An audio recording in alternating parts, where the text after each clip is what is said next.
Morning, Calm. Great to have you joining us today. And today is a tricky one. Like there's some parts of theology that are really fun to preach on, some that are really easy to preach on, and some where it's like you're trying to just thread a needle perfectly. And today is one of those ones. So who knows whether I'll be able to do it well or not. But it is a fascinating little passage in the Bible here, and that's what we're picking up on. And this is the passage. This is from Genesis 3, verse 24. And God threw the humans out. In other words, they got thrown out of the Garden of Eden, and he caused guardian angels, guardians beings to live on the east of the Garden of Eden, and the flame of a sword turning itself to guard the way to the tree of lives. So in other words, they get booted out of the garden, and then God sets up a couple of protections to keep them from coming back in. And it's an interesting passage, like, right? So we talked about that yesterday, how we all kind of go through this darkness, right? This holy darkness where we have to leave Eden, quote unquote, however that might look for you. And that happens, I believe, over and over again in our lives. And it's interesting, the fact that we can't return. It's not about going back, it's about going forward. I want to say that again. It's not about going back. Like, here we are. It's not about going back. It's about going forward. And we can't go back. And why is it that we can't go back? Like, what's up with these swords? Or the sword, excuse me. So let's take a look at just a great definition of sin here. This is from Serene Jones, one of my all-time favoriteest books. I think I've read this book probably 3 or 4 times now, and it's quite an amazing piece of work. The most egregious sin is humanity's will to be powerful in a way only God is. Beautifully said. And again, we can see the idea of eating of the tree of knowledge of good and evil there. To control one's own destiny, to assert our prideful will and allow greed and our unquenchable thirst for power to dominate our minds and compel our actions. That is such a beautiful definition of what sin is. It's where we become filled with ourselves, literally with ourselves, our worst selves, our ego selves, and we try to make the world sort of bow to our power and our desire and our wishes. No concept of service whatsoever, only a concept of power. And boy, don't you see that in movies, right? All the time, where the bad guys, it's all just about power. And that's what us at our worst is. So humanity, in a certain sense, we always have this dual nature, right? We always have this really beautiful part of us and this really broken part of us. And the really broken part of us, the really challenging part of us, one of the two ways we tend to react out of that place when we're coming from the negative place is either sort of this deep amount of anger and hubris, or complete defeat and apathy. We tend to go from like complete hubris to complete apathy, and both are actually wrong, and both actually come from a dark place in our lives. Let's just think for a minute, and this is from a Swedenborgian perspective, that's what that sword really is all about. That sword is actually, it's an appearance that it's God. It's not us. It's not God, excuse me. It's really us. And it's that sword turning back and forth. It's really our own stuff. It's our own stuff that will keep us from getting back to the garden. And again, it's not that something's wrong here. Remember, we're moving forward. But this is the reason we can't get back, because we just have our own stuff that's not going to allow that to happen. And a lot of that is either comes down to like this really angry hubris that we tend to fall prey to, or this complete defeat, like, I can't do anything, woe is me kind of stuff. And this complete apathy. And I imagine if you were like me, you probably hit both of those several times a day. And it's interesting how much, when we go to one extreme, we can rapidly go to the other when we don't get our way. So we'll go to complete anger, and if we absolutely don't get our way, we'll go to complete shutdown. So what would be a little silly example of this? So I was trying to think how to bring this home to you folks. I know this is something I struggle with. I imagine at least some of you do as well. When a relationship doesn't go well, I remain firmly convinced that the silent treatment is often the best way to go, and that will change them. And that's kind of wacky, right? Because that's that sword that's going to keep me from ever getting back to the Garden of Eden. And not that it's about going back, it's about going forward. Garden of Eden will show up in the future. But you can just see how that will just any little remnant of the Garden of Eden, we can't touch it when we're in that place. It's just interesting, right? Like thinking again and again about when couples get married, when they do weddings, there's this covenant. They're all talking about what they want for their partner. No one ever writes vows about if then, if you do that, then, it's just like, hey, this is what I want to bring to the marriage. This is how I want to honor you and how I want to love you. And then we get married, and the human ego shows up pretty quickly. And all of a sudden these are the ways I need you to change. Now, obviously, there are times where there has to be a conversation. These are the ways I need to change. Got it. But if that's filled with a lot of hubris and ego and isn't filled with a desire to build the relationship and to make the relationship healthier, that can be a sword that will keep you from ever touching back to those states of the Garden of Eden, those states of deep love and deep care. Because what if it was really about making sure that our loved ones, were that they were supported, that they knew that we were walking with them, that they knew that we loved them, that we knew that we cared, that they knew that we cared about them. What if it was all those things? And again, it's not that means there aren't times for hard conversations, but it's interesting thinking with that sword turning back and forth, right? Where human sin can either be like way super angry or way super apathetic. It can be one of the two. And sort of the spot from which we can really speak is actually a middle part, right? We speak from a good part of us. And in the Christian New Church perspective, we call that zeal. It's a place that has some passion to it. And it also is a place that has some surrender to it. Where you can bring both passion and surrender. That's a little different than anger and apathy, and worthy of our attention. What does it mean to bring passion and surrender versus to bring anger or apathy?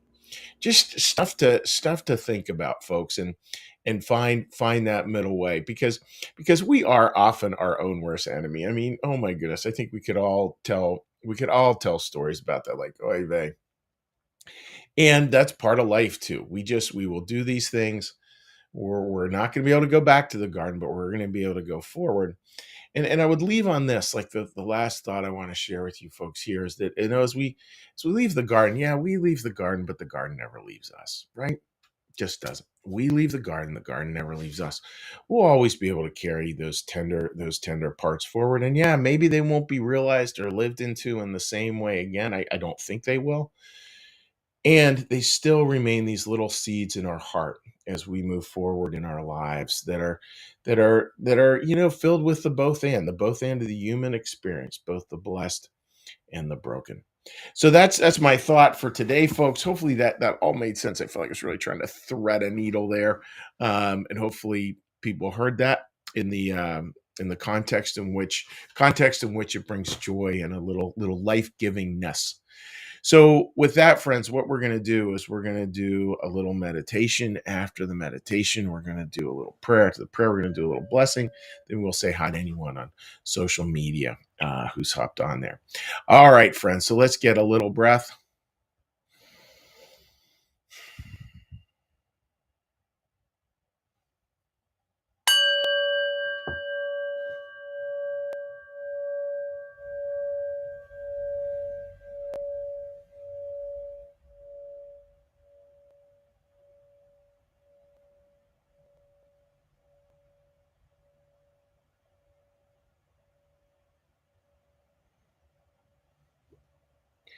Be still and know that I am God.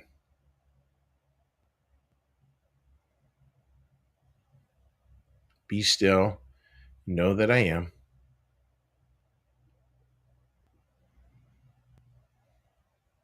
Be still and know that I.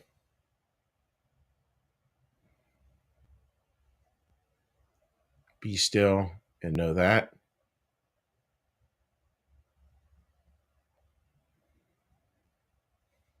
Be still and know.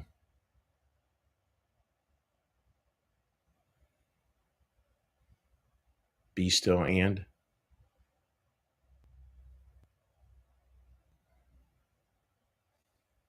Be still.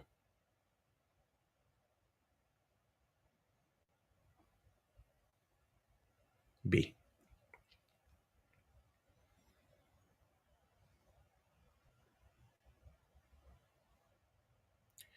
Our Father, who art in the heavens, hallowed be thy name. Thy kingdom come, thy will be done, as in heaven, so upon the earth. Give us this day our daily bread, and forgive us our debts, as we also forgive our debtors. And lead us not into temptation, but deliver us from evil. For thine is the kingdom, and the power, and the glory forever. Amen. May the Lord bless you and keep you. May the Lord make his face to shine upon you and be gracious unto you. May the Lord lift up his countenance upon you, bring you peace, and bring you home. Amen. All right, dear friends. So let's take a little look here at some social media. And again, I hope all you folks are having a wonderful COVID COVID COVID free day. That's my wish for you. I'm still sort of amazed that as far as I know, I've not had it yet. So knock on wood, hopefully that will continue. Just waiting for this to boot up a little bit. And again, you can leave a comment any time of the day, any day of the week. Oftentimes I'm getting comments a couple of weeks later, and that is totally fine. It's always great to hear from folks and to be able to interact a little bit with our audiences. All right. Marianne, good morning to you, my friend, and I hope you're doing well. Linda, good morning. I hope you're having a great day out there. Sherry, nature's watering the gardens today. Well, our little cabin out here in Lancaster, Sherry, it has a tin roof. And let me tell you, there's nothing better than rain in a cabin with a tin roof. Marcus, good morning to you, buddy. Hope you're doing well. Susan, great to see you. And good morning to you, my friend. Paige, good morning. And Paige, a little belated happy birthday. So happy birthday to you, Paige. I saw that on Facebook yesterday. Sherry writes, learn and teach each other how to communicate and how to hear and ask questions that you need to ask. It's so interesting, right? Like it's communication tends so much to go one direction, and really trying to work at don't meet a statement with a statement, meet a statement with a question. I think that builds so much grace in life. So thank you for saying that. God is always with us no matter how we act. Yeah, it is really interesting. And New Church theology is big on that. There's an appearance of God's absence. It's not really God's absence from us. It's our absence from God. And granted, we can never even be absent from God, but I think we can sort of fall asleep to it. So that is very well said, Marianne.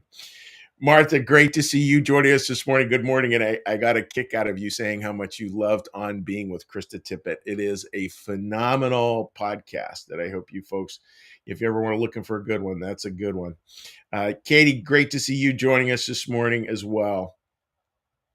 Linda, we leave the garden leaves us. That's an interesting and good thought. I really do think that. I mean, we all remember that, Linda, right? Like whatever stage we think of as sort of a paradise stage. Like I look back to a silly little thing, being out in our we lived on a massive property and being out in the snow with a little shovel, making symbols in the snow as a little guy.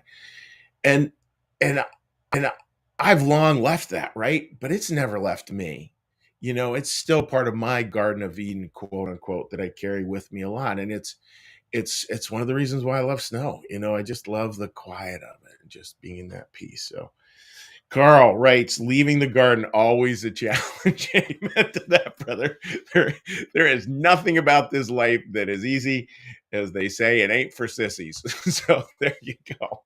All right, friends. Well, listen, God bless. Have a terrific day, and just wishing you all the very best. And we'll chat with you again tomorrow. Bye-bye.